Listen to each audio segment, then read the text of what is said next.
Hello students, welcome back in this lecture. In this lecture, the next point from this reproduction in lower and higher plant, that is the microsporogenesis. In our previous lecture, we have completed the part of this topic up to the TS of the anther, and in this we have seen the anther wall, sporogenous tissue, pollen sac, or which is also called as a microsporangia. Next to the structure of anther, the process of formation of the pollen grain or the microspore is called as a microsporogenesis. In the previous lecture, we have seen that in this TS of anther, there are 4 pollen sacs or the microsporangia in which sporogenous tissue is present, and in this sporogenous tissue there is a formation of the microspore or the pollen grain. So that point will be continuing here, that is the microsporogenesis. Microspore ह्याच्यापैकी आपण कोणता word लक्षात घेऊया, microspore. ठीक आहे, मायक्रोस्पोरला दुसरं नाव काय सांगितलं होतं आपण, पोलन ग्रेन्स. कुठे तयार होतात मायक्रोस्पोर किंवा pollen grains? They are form in the pollen sac or microsporangia. आणि या पोलन सॅकमध्ये किंवा मायक्रोस्पोरॅन्जियामध्ये हे जे मायक्रोस्पोर तयार होतात त्याला स्टेट बोर्डमध्ये दुसरं नाव काय दिले आपण, पोलन ग्रेन. त्यामुळे हे पॉईंट तुम्हाला नंबर ऑफ टाईम आपण रिवाइज केलेले आहेत, त्यामुळे प्रत्येकाची 2-2 नावं जी आहेत ती तुम्हाला लक्षात राहिलीच पाहिजेत. Pollen sac is called as microsporangia, microspore is called as a pollen grain. ही अशी मी 2-2 नावं तुम्हाला मी नंबर ऑफ टाईम रिवाइज केलेले आहेत, त्यामुळे तुम्हाला ही वारंवार रिवाइज केली पाहिजे तरच तुम्हाला ती लक्षात राहतील. ठीक आहे. सो इन बायोलॉजिकल वर्ड मध्ये आपण प्रत्येक वेळी बघतो Wien the last there is SIS word असेल, SIS असेल तर काय म्हणायचं, formation. So the name of this point itself indicates its meaning, that is the process where microspores are formed. The process where microspores are formed, this is called as microsporogenesis. बरोबर आहे की नाही. मग आता बघा आपण काय सांगितलं होतं की मी तुम्हाला लास्ट लेक्चरला तुम्हाला नीटच्या रिपीट केलं होतं की जेव्हा मी तुम्हाला लेक्चर लास्ट घेतलं त्यावेळी मी स्टडी बोर्ड नंतर NCERT एक्सप्लेन केलं आणि त्यावेळी मी तुम्हाला सांगितलं होतं की स्पोरोजेनस टिश्यूमध्ये जे सेल्स असतात, the name of that cell is microspore mother cell किंवा pollen mother cell. Microspore mother cell किंवा पोलन मदर सेल. काय आहे मायक्रोस्पोर मदर सेल किंवा pollen mother cell? These are the cells of the sporogenous tissue. And what is the function of this cell? या सेलचं function काय आहे? These cells are diploid. हे cells कसे असतात? डिप्लॉइड असतात. हे दोन्हीचं नाव एकच आहे, मायक्रोस्पोर मदर सेल किंवा त्याला काय म्हणलं जातं, pollen mother cell. These are diploid and they after the process of meiosis, after the process of meiosis ते काय तयार करतात, मायक्रोस्पोर किंवा पोलन ग्रेन. ठीक आहे, हे आपण लास्ट लेक्चरला सांगितलं होतं. दिस मायक्रोस्पोर मदर सेल और दिस पोलन मदर सेल एकच नाव आहे, दोन्हीपैकी कुठलेही नाव आपण लक्षात ठेवूया. हे कुठे पाहायला मिळतात आपल्याला? They are found in the sporogenous tissue of the pollen sac, and these cells after meiosis they form the pollen grain or microspore which are haploid one. कारण डिप्लॉइड मध्ये सेलमध्ये मिओसिस झालं की क्रोमोझोमचं रिडक्शन होणार आहे आणि रिड्यूस क्रोमोझोम तुम्हाला N form मध्ये पाहायला मिळणार आहेत. Okay, so this part we have completed in our previous lecture. आता याच पार्टचं आपण कंटिन्युएशन इथं करतोय. So I will write first the definition of microsporogenesis. तर मायक्रोस्पोरोजेनेसिसची डेफिनेशन आपल्याला स्टेट बोर्डमध्ये काय दिलेलं आहे बघा. तर स्टेट बोर्डला मायक्रोस्पोरोजेनेसिसची डेफिनेशन सांगितलेलं आहे, मायक्रोस्पोर मदर सेल डिवाइड्स मिओटिकली. बघा, मायक्रोस्पोर मदर सेल म्हणजे त्याला शॉर्टमध्ये आपण काय म्हणू शकतो, PMMC, that is microspore mother cell. NCERT मध्ये अजून एक नाव दिलेलं आहे, pollen mother cell. So microspore mother cell divides meiotically. Microspore mother cells divides meiotically to form microspore tetrad. काय तयार करतो तो? Microspore tetrad. मायक्रोस्पोर टेट्रॅडचं मिनिंग मी सांगितलेलं आहे. when the 4 microspores are formed and they are grouped together, then that group of the 4 microspore is called as microspore tetrad. 4 मायक्रोस्कोपचा जो group तयार होतो मायक्रोस्पोर मदर सेलपासून तयार झाल्यानंतर त्या ग्रुपला काय म्हणतो आपण मायक्रोस्पोर टेट्रॅड. याची डेफिनेशन तुम्ही असेही लक्षात ठेवू शकता कशी तर microspore mother cell divides to form the microspore is called as microsporogenesis. किंवा आपण असेही सांगू शकतो microspore mother cell divides meiotically to form the microspore.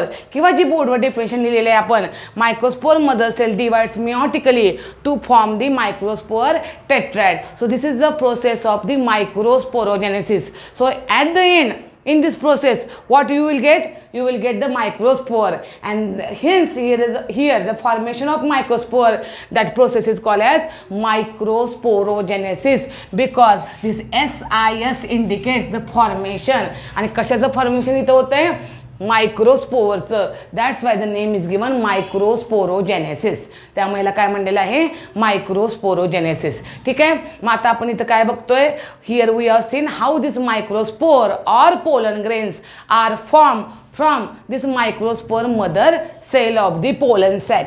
Clear झालं. प्रत्येक वेळी मागचं कंटेंट व्यवस्थित रेडी असल्याशिवाय नीट समजल्याशिवाय नेक्स्ट कंटेंट तुम्हाला समजणार नाही. त्यामुळे ते लेक्चर ज्या दिवशी तुम्हाला डिलिव्हर होईल त्या दिवशी लगेच ते व्यवस्थित कन्सेप्ट समजून घेणं गरजेचं आहे. ठीक आहे. आता आपण पाहणार आहोत actual structure of this microspore or pollen grain. आता मायक्रोस्पोर तर तयार झालेले आहेत. मग आता ह्या मायक्रोस्पोरचं किंवा पोलन ग्रेनचं स्ट्रक्चर कसं आपल्याला दिलेलं आहे हे स्ट्रक्चर आधी आपण इथं समजून घेणार आहोत. So will see next part under this microsporogenesis that is the structure of the microspore. इथं आपल्याला काय बघायचं आहे स्ट्रक्चर ऑफ द मायक्रोस्पोर. आता मायक्रोस्पोरचं स्ट्रक्चर कसं आहे ते आपण पाहणार आहोत. Okay. So first here I will draw the diagram of the microspore. पहा तुमच्या माहितीसाठी नावं तुमची डबल पाठ व्हावीत यासाठी मी ब्रॅकेटमध्ये इथं अजून एक नाव लिहिते that is called as pollen grain. त्याला आपण काय म्हणतोय पोलन ग्रेन. ठीक आहे. सो स्ट्रक्चर ऑफ मायक्रोस्पोर किंवा पोलन ग्रेन आपण बघतोय. Okay. So here I will draw the diagram of this pollen grain. बघा असं एक स्पेरिकल स्ट्रक्चर आपल्याला पाहायला मिळतं. दिस इज कॉल्ड ॲज मायक्रोस्पोर. ठीक आहे. या स्पेरिकल स्ट्रक्चरच्या बाहेर तुम्हाला काय पाहायला मिळतं एक कव्हरिंग पाहायला मिळतं. त्यामुळे इथं आपण एक डायग्राममध्ये स्ट्रक्चर ड्रॉ करतोय. प्रत्येकाचं लेबल आपण पाहणार आहोत. ठीक आहे. आता बघा इथं सिंगल तुम्हाला काय पाहायला मिळतो न्यूक्लियस पाहायला मिळतो. This one is a cytoplasm and this is the structure of what pollen grain. आता या ठिकाणी मी लेबल्स करते. बघा लेबल्स कशी लक्षात येते तुमच्या. हे बाहेरची जी लेअर आहे पोलन ग्रेनची this is called as exine. Inner layer जी पाहायला मिळते it is intine. This one is nucleus of the pollen grain and this is the cytoplasm. This one is a cytoplasm. ठीक है. Okay. So here this is the structure of the pollen grain. Observe carefully because what I am going to discuss here about this pollen grain you can understand it only by the observing this figure. Okay. So see here first we will see explanation of this pollen grain or microspore. Theoretical part we will study first, and in this first we will see that these microspore or pollen grains are the non-motile. They are non-motile. Then they are unicellular. They are non-motile. They are unicellular. Haploid having single nucleus.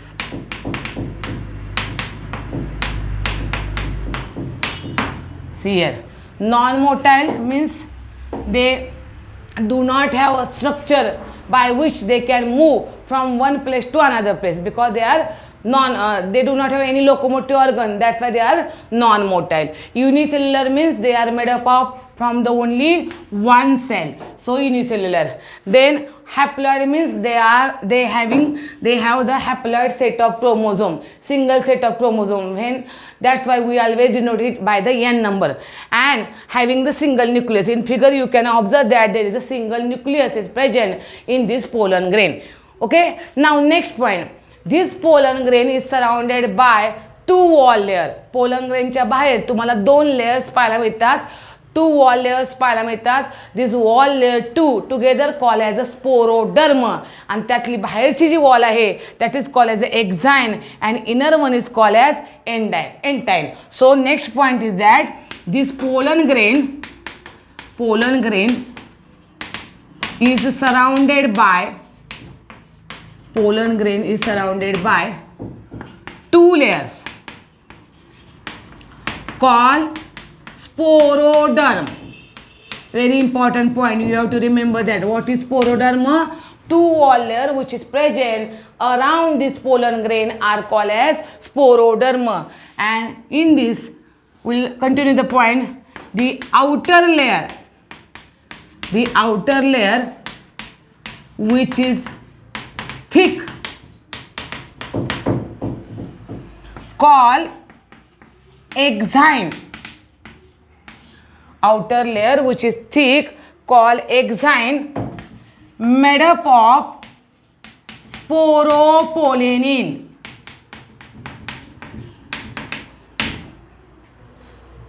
Okay, fourth point, sporopollenin layer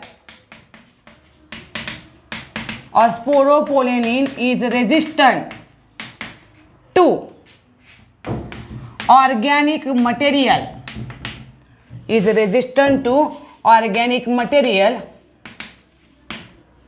is called biodegradable. जेवढे points मी बोर्डवर लिहिलेले आहेत तेवढेच point आधी आपण clear करूया. Screenshot घ्यायचा असेल तर घेऊ शकता. आपण काय एक्सप्लेन करतोय, we are now explaining the structure of this pollen grain and its layer. Okay, so this part we have completed. Now focus on this part. This pollen grain is surrounded by two layers, and these two layers together called as a sporoderm. So sporoderm is very important point for CET point of view. CET मध्ये तुम्हाला विचारलं जातं what is sporoderm. So correct answer of it is the pollen grain is surrounded by the two layers, that is exine and entine. These two layers together called as a sporoderm. नीट मध्ये NCERT मध्ये स्पोरोडर्म तुम्हाला विचारलेलं नाही आहे किंवा सांगितलेलं नाही आहे. ठीक आहे, नेक्स्ट पॉईंट, यामध्ये काय सांगितलेलं आहे, या स्पोरोडर्म म्हणजे दोन लेअर म्हणतो आपण पोलन ग्रेनच्या अराउंडच्या. So outer layer which is thick, and जी थिक लेअर आहे बाहेरची आउटर त्याला आपण काय म्हणतोय, exine layer made up of sporopollenin. ही एक्झाइन लेअर जी आहे, जी आउटर मोस्ट तुम्हाला इथं पाहायला मिळते, ही कशी पाहायला मिळते, आपल्याला थिक पाहायला मिळते. आणि कशानं तयार झालेलं आहे, made up of sporopollenin. Sporopollenin is the name of the substance which made this exine layer and that is called as a sporopollenin. So next important question for CET as well as NEET point of view is that what is the chemical composition of this exine, or what is the constituent component, or which is the important component present in the exine. So correct answer is sporopollenin. exine मध्ये कोणता form असतो, कोणतं chemical असतं, sporopollenin. and what is the characteristics of this sporopollenin? This sporopollenin is resistant to organic material. It is called as biodegradable. काय biodegradable म्हणता येईल का त्यांना, इथे एक आपल्याला करेक्शन करायचे आहे. It is called non biodegradable. इथे काय सांगायचं आपल्याला, it is called non biodegradable. So correct it is not biodegradable. Biodegradable म्हणजे काय, तर लिव्हिंग ऑर्गॅनिझमद्वारे किंवा वेगवेगळ्या एन्झाईमद्वारे जेव्हा ह्याचं डिग्रेडेशन होतं तेव्हा त्याला म्हणायचं biodegradable. But it is non biodegradable. Any living organism, any enzyme cannot break this enzyme. That's why it is called as non biodegradable. So this sporopollenin which is present in the enzyme is resistant to organic matter. ह्या organic मॅटरला resistant असते. आपल्याला NCERTमध्ये सांगितलेलं आहे की strong acid, strong alkali, high टेम्परेचरला सुद्धा ते ब्रेकडाऊन होऊ शकत नाही. It is only due to the sporopollenin. त्यामुळे स्पोरोपोलेनिनवर जर क्वेश्चन तुम्हाला नीटला CETला विचारला तर स्पोरोपोलेनिनमुळं एन्झाईम डिग्रेड होत नाही. एवढं सिम्पल आपल्याला या ठिकाणी लक्षात ठेवायचं आहे. आणि what is the characteristics of this sporopollenin? Any enzyme or any living organism cannot break it. That is called as a non-biodegradable. ठीक आहे. हा करेक्शन आपण इथं केलेलं आहे. त्यामुळे तुम्हाला हवा असेल तर परत एकदा याचा स्क्रीनशॉट घ्या. आता याच्यानंतर आपण काय बघणार आहोत? हाच आपण एक्झाईनचा पार्ट या ठिकाणी कंटिन्युअस करणार आहोत. स्क्रीनशॉट घ्या पटकन. आता आपल्याला काय सांगायचं आहे बघा, एक्झाईनबद्दल आणखीन काय महत्त्वाचा पॉईंट सांगायचा आहे पहा. यामध्ये पुढचा 5th पॉईंट आपण याच पॉईंटच्या पुढं कंटिन्यू करूया. It is related to the exine part of this pollen grain. काय सांगायचं आहे बघा आपल्याला. नेक्स्ट पॉईंट आपण सांगतोय हे जे एक्झाईन आपण म्हणतोय which is thick layer which is outer most made up of sporopollenin. So this exine may be smooth or in sculpture pattern.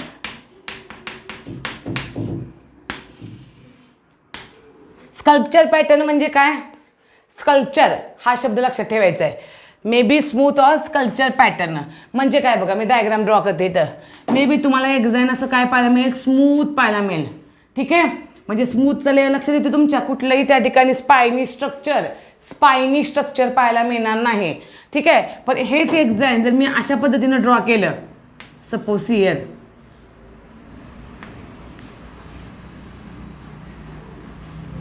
तर आपण काय म्हणू शकतो? It may have this sculpture pattern. म्हणजे तुम्हाला काट्यासारखं त्याला पॉइंटेड स्ट्रक्चर पाहायला मिळू शकतं किंवा अजून कुठलं तरी आउटग्रोथ पाहायला मिळते. पण it is not a smooth. So smooth असू शकतं किंवा स्कल्पचर पॅटर्नमध्ये तुम्हाला हे एक्झाईन पाहायला मिळतं. ठीक आहे. आता एक्झाईनमध्ये एक पुढचा महत्त्वाचा पॉईंट आपल्याला ॲड करायचा आहे. तो म्हणजे ही जी एक्झाईनची लेअर आपल्याला पाहायला मिळते बघा, ही लेअर पाहायला मिळते. तर आपल्याला पाहायला मिळतं exine at some areas. Exine at some areas become thin and shows presence of germ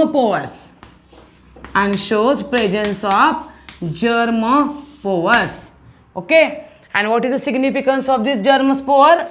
So these germ pores are useful. These germ pores are, नीट लक्ष द्या मी काय लिहिते त्याच्याकडं. These germ pores are useful for formation of pollen tube during pollination. Okay, so here we have to focus on this germ pore.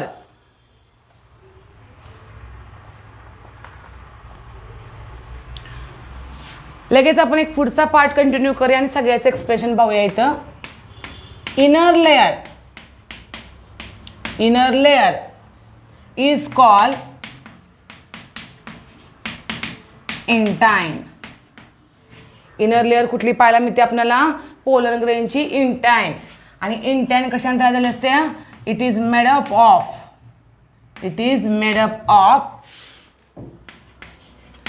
Cellulose and pectin. It is made up of cellulose and pectin.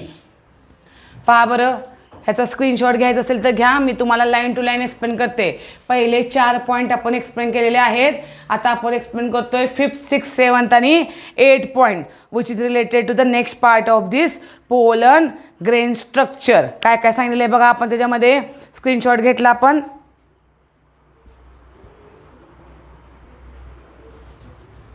Okay, ठीक आहे. आता हे point आपण explain करतोय, पहा लक्ष द्या इकडं.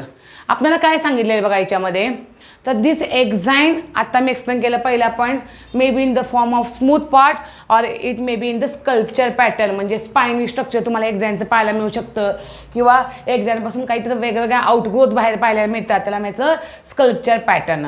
त्यानंतर आपल्याला काय सांगितलेलं आहे, exine at some areas become thin and shows presence of germ pore. आता बघा तुम्हाला मला सांगायचं आहे की तुम्ही या डायग्राममध्ये पाहू शकता बघा, इथं तुम्हाला काही स्पेस पाहायला मिळते. This space is called as germ pore. इथं सुद्धा तुम्हाला काय पाहायला मिळते, स्पेस पाहायला मिळते. Here also you can find space. ही जी स्पेस तुम्हाला दिसते मध्ये मध्ये एक्झाईनच्या मध्ये, त्याला आपण काय म्हणतोय, germ pore. So this exine at some places become thin and that space shows the presence of germ pore. त्यामुळे इथं तुम्हाला जर्म पोवर पाहायला मिळतात. So what is the function of this germ pore?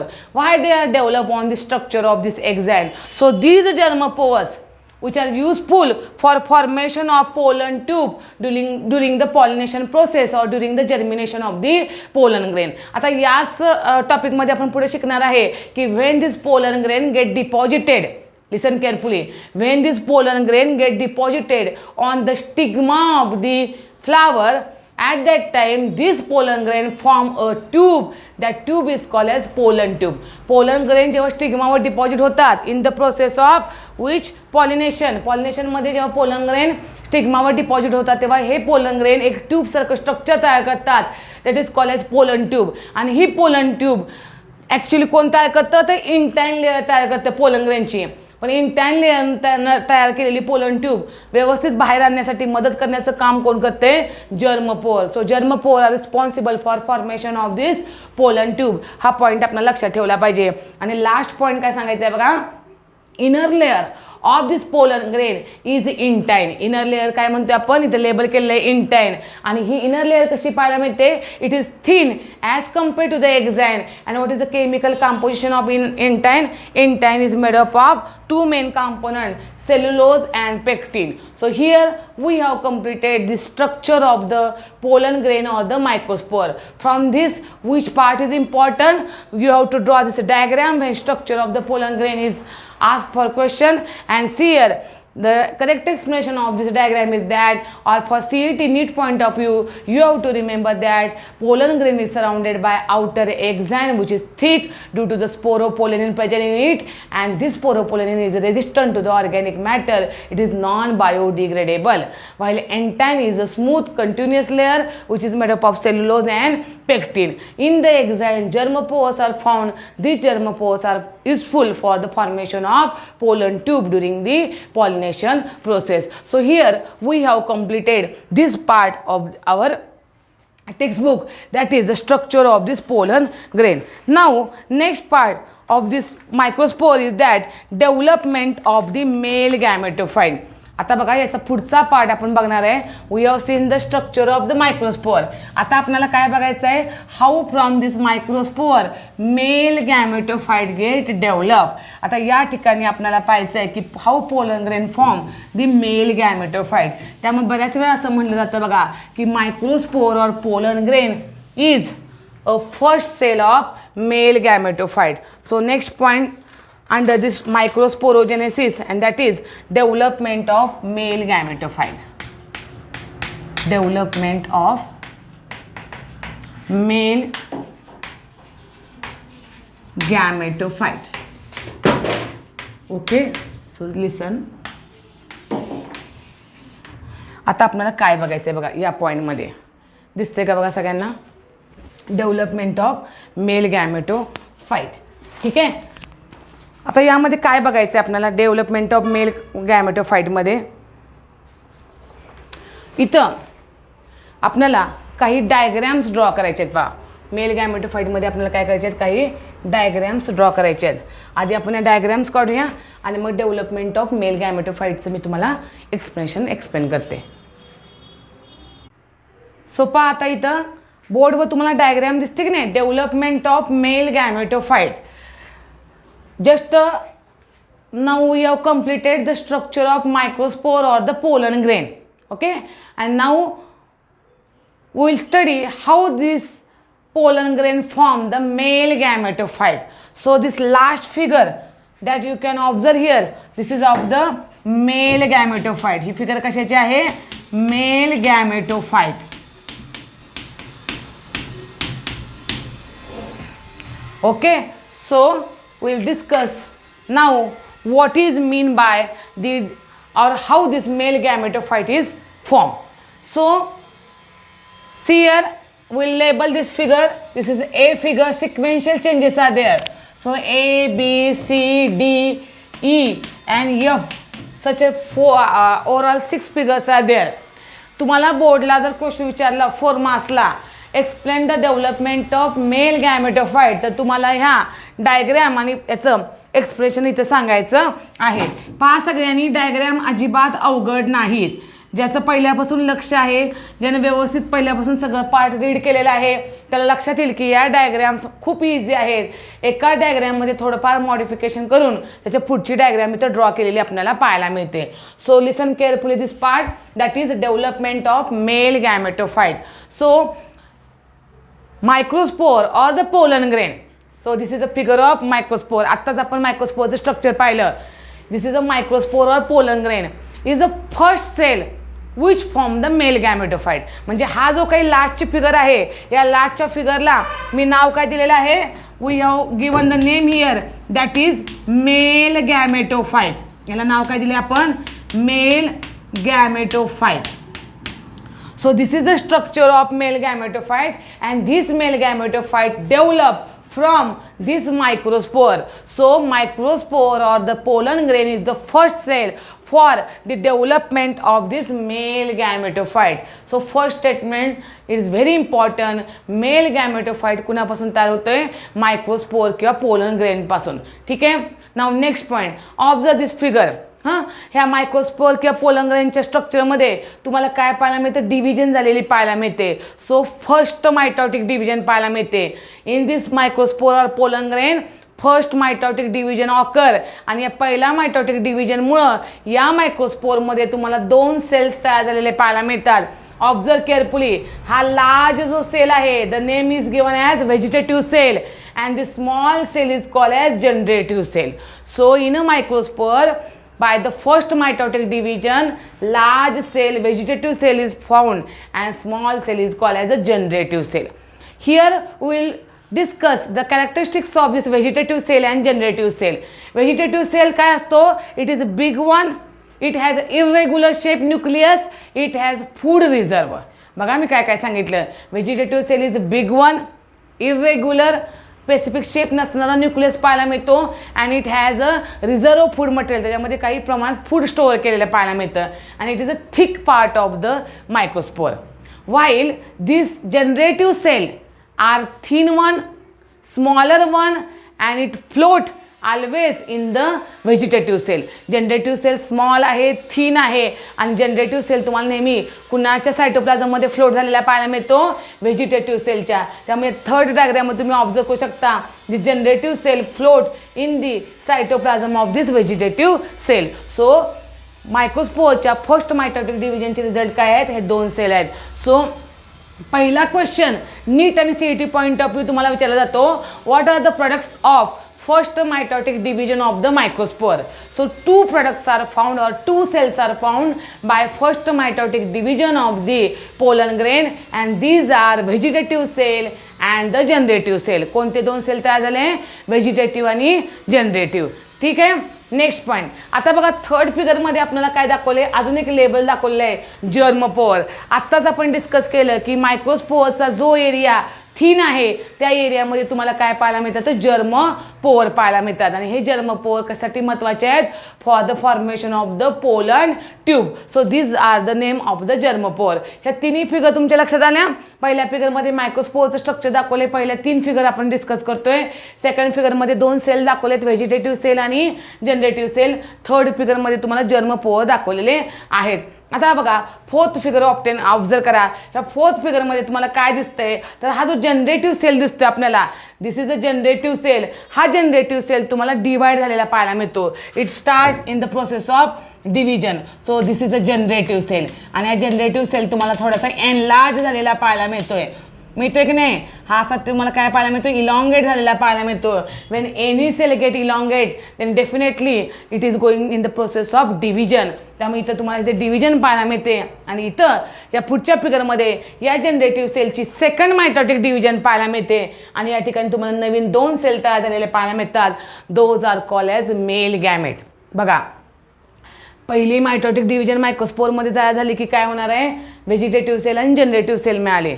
Second mitotic division कुणामध्ये झाली, generative सेलमध्ये. आणि generative सेलनं second mitotic डिव्हिजननं काय तयार केले, 2 मेल गॅमेट तयार केले. बरोबर आहे. आणि अशा प्रकारे आता तुम्हाला हा मायक्रोस्पोर किती सेलचा पाहायला मिळतो, 3 सेलचा.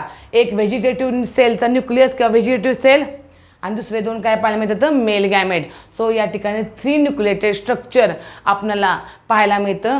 कशामध्ये तर या मायक्रोस्पोरमध्ये. आणि ॲट लास्ट विल फाइंड और विल ऑब्झर्व दीज मेल गॅमेटोफाइट. कशा प्रकारे मेल गॅमेटोफाइट तयार झालेलं आहे, हे स्ट्रक्चर बघा आपण.